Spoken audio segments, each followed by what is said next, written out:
ചെർപ്പളശ്ശേരിക്കടുത്ത് Kulukkallur railway സ്റ്റേഷനിൽ train തട്ടി വീട്ടമ്മ മരിച്ചു. നെല്ലായ സ്വദേശിനി പുത്തൻവീട്ടിൽ ഉഷയാണ് മരിച്ചത്. മകൾ പ്രാർത്ഥന പരിക്കുകളോടെ ചികിത്സയിലാണ്. കുലുക്കല്ലൂർ റെയിൽവേ സ്റ്റേഷൻ പ്ലാറ്റ്ഫോമിന് സമീപം ഞായറാഴ്ച രാവിലെ 10:30യോടെയാണ് അപകടമുണ്ടായത്.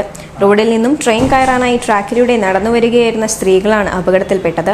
ട്രെയിൻ വരുന്നത് കണ്ട് വേഗത്തിൽ പ്ലാറ്റ്ഫോമിലേക്ക് ഓടിപ്പോകുന്നതിനിടെ പിറകിലൂടെ വന്ന ട്രെയിൻ ഇരുവരെയും ഇടിച്ചു തെറിപ്പിക്കുകയായിരുന്നു.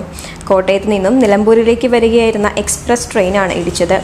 അപകടത്തിൽ ഗുരുതരമായ പരിക്കേറ്റ നെല്ലായ സ്വദേശികളായ പുത്തൻവീട്ടിൽ ഉഷ 54 വയസ്സ്, മകൾ പ്രാർത്ഥന 29 വയസ്സ് എന്നിവരെ ഉടൻ തന്നെ പെരിന്തൽമണ്ണയിലെ സ്വകാര്യ ആശുപത്രിയിൽ എത്തിച്ചെങ്കിലും ഉഷ മരണപ്പെടുകയായിരുന്നു.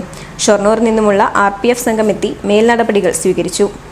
ട്രെയിനിൽ 2 സ്ത്രീകൾ ഓടി വരുമ്പോൾ 10:30 ഓടി വരുമ്പോൾ 2 സ്ത്രീകൾ ട്രെയിനിൽ തട്ടി. അതാണ് ഉണ്ടായ സംഭവം. ഞാൻ കുറേ പറഞ്ഞു ട്രെയിൻ വരുന്നുണ്ട്, മാറി നിൽക്കും അവർ ശ്രദ്ധിക്കാതെ ഓടിയതാണ് ഇതിന് കാരണം. വരാനുള്ളൊരു വഴി ഇതിലേക്കില്ല. ട്രെയിനിൻ്റെ ബസ് സ്റ്റോപ്പിൽ നിന്ന് ഇങ്ങോട്ട് വരാനൊരു മാർഗം ഇവിടേക്കില്ല. അപ്പോൾ അതിനെന്തെങ്കിലും ഒരു നടപടികൾ എടുക്കണം.